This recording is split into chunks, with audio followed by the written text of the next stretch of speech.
Welcome to our first installment of the Collector's Corner. My name is David de la Cruz, and we're here to hopefully bring you some long-time forgotten memories of the collection industry, and predominantly older comic books. They'll be graded, some will be non-graded, and we'll flow into other aspects of collecting, including sports cards, memorabilia, and so on and so forth. And hope you enjoy this segment and continue to view. Thank you so much. Alan, would you like to tell us a little bit about how you acquired this Amazing Fantasy 15, and is this your prized possession right now? Is this a cornerstone of your comic book foundation? Yeah, pretty much. I mean, this is the big one for a lot of people, their holy grail or whatever you want to call it. I actually got it from a guy I knew, and he was fortunate to work at I was fortunate to work out a trade with him, and he had a hankering for baseball, football cards back then, and I had quite a few in my collection. So he actually sold them on eBay for me, and kept the money that he made off the cards, and I got the book in return. Now, let me ask you, were these 1980 and 1990 sport cards? They were mostly 1980, 1990. Okay, so, what a steal that was. Yep. Okay. Yep, it was. I mean, the book when I got it probably would have retailed for about $1,000, so it's been quite a few years ago, and since then it's gone up in value with the movies coming out and what have you. And in your estimate, you say back then it was worth $1,000. In your estimate, ballpark figure, what is the value at a 2.5 right about now? The last one sold on eBay in January for $12,000. What an investment. So you folks that thought that the 80s and 90s sport cards were worthless, this is what can happen. You gotta get rid of them Not. quick. Get rid of them quick. Get rid of them quick, yes. And moving on to your, this is a great, I mean, this is awesome. Alan's favorite Spider-Man comic is Amazing Fantasy 15, of course. Mine is Spider-Man, and I am so jealous of him having this Amazing Fantasy 15. This is just, it's crazy. I'm holding it here, and I've held it for quite a while here, and I'm telling you, my palms are getting sweaty here. We move on to the next. You have, which is very unusual, it's Strange Tales number 110, and which has the very first appearance of Doctor Strange. It's graded at an 8.0, but right up here it says first appearance of Doctor Strange, the Ancient One, Nightmare, and Wong. Also, it has on there signature of Stan Lee on the inside front page. That's very interesting because back in the day, before all this collecting and all these signatures are taking place now on the covers, it was taboo back in the day to have anything written on there other than the arrival date. So when you would go up to an artist or a writer, and in this case Stan Lee, you would have him sign the inside front page.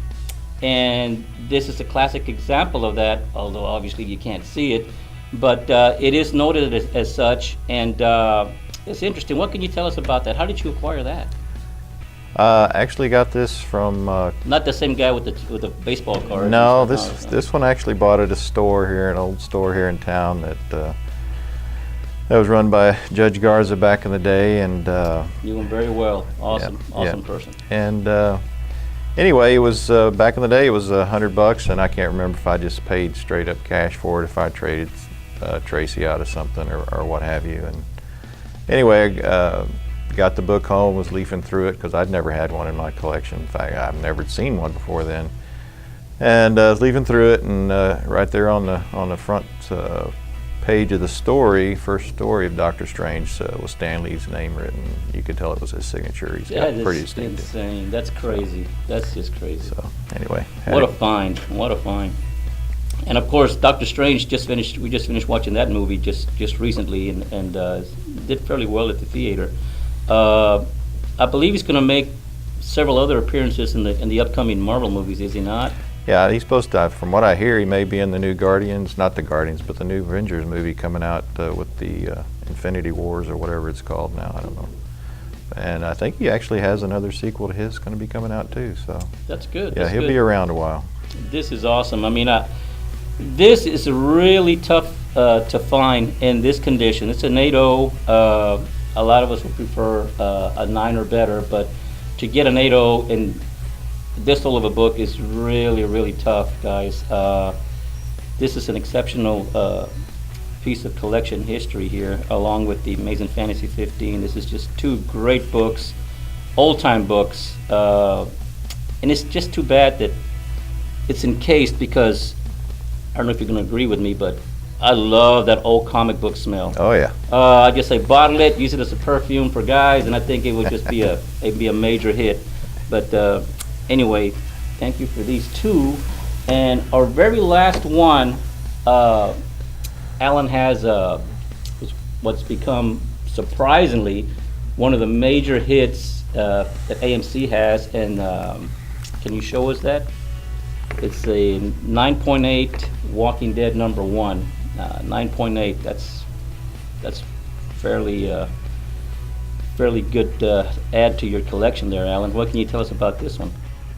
Actually, I worked out a trade with another local comic book establishment. Traded him a mini-series of Frank Miller Wolverine 1 through 4 straight up for it. This was before the TV show came out, but I was been looking for it for a while. I bought it raw and then had it graded, and was fortunate, for it to come back a 9.8. A lot of you don't know, and most of you do, obviously, but there's less than 10,000 of these in circulation. I remember, I'm sure if you remember back in the day when it first came out, I saw it on the shelves, and I thought, I leafed through it, and I thought, really, comic book on zombies? And I turned the page and said, oh man, that artwork to me just didn't click. And I said, this thing will never make it. Boy, was I wrong, and a host of other people were wrong. And there was a stack, I'd say about a good 20, 25 there of #1s, and me, all of us, we just passed it over, and boy, do we wish we had at least one of those copies now. What do you value this comic right now? One recently sold on eBay for $3,000. There's actually, from what I could gather, that there's like 7,000 of these first prints that came out. You could probably find more Amazing Fantasy 15s than you can the Walking Dead #1 first print. Interesting. Of course, the Walking Dead is a major hit right now on TV, and everywhere you go, all the big shows, they have some actor or actress from the Walking Dead signing, and people go and just, man, it's a huge turnout for any one of these actors and actresses. And I'm a big fan of the show. I know Alan watches it, and I get asked here at the shop so many times, when are you going to get a Walking Dead #1? And gosh, it's very tough. The last one I had for sale was back about 4 years ago, and prior to that, I had one more. So I have had two in the last 10 plus years for sale here at the shop. That's how scarce they are. And both of them were raw copies. So to get one graded at a 9.8, that's fantastic. So you add that to your other two. This is just a small portion of his collection, folks.